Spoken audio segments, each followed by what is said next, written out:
On a bien dit, bien avant. Donc il savait. Donc là, c'est la préconnaissance.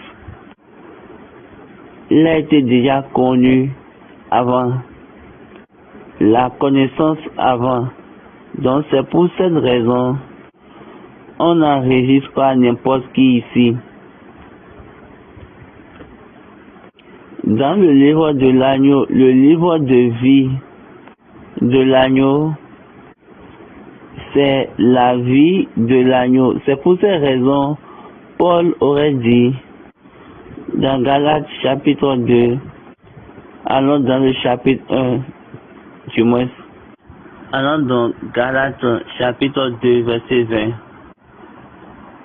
J'ai été crucifié avec Christ, et si je vis, ce n'est plus moi qui vis, c'est Christ qui vit en moi.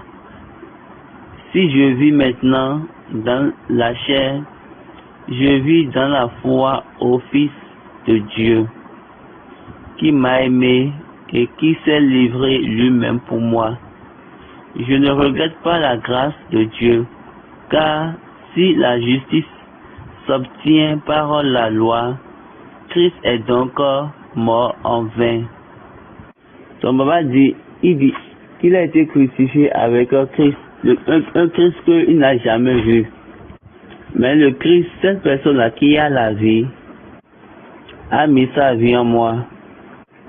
Maintenant, je ne vis plus pour la chair, mais je vis pour la foi au Fils de Dieu. Donc, la vie que je vis, ce n'est plus une vie de chair. Christ est en moi, Christ vit en moi. C'est ce qu'il a dit. Christ est en moi. Là, c'est la préscience, la préconnaissance. Donc, l'homme était totalement mort. Et l'homme est venu à la vie à cause du Christ. L'homme est totalement mort.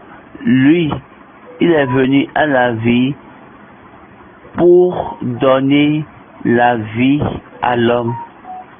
Donc, ce passage du moins redresse encore et le thème que vous utilisez en disant donne ta vie à Christ, donne ta vie à Christ. Baba dit, vous êtes mort, vous êtes vide, vous êtes déjà parti. Il n'y a pas de vie en vous et c'est cette vie-là vous avez donnée à Christ. Donc vous prenez la vie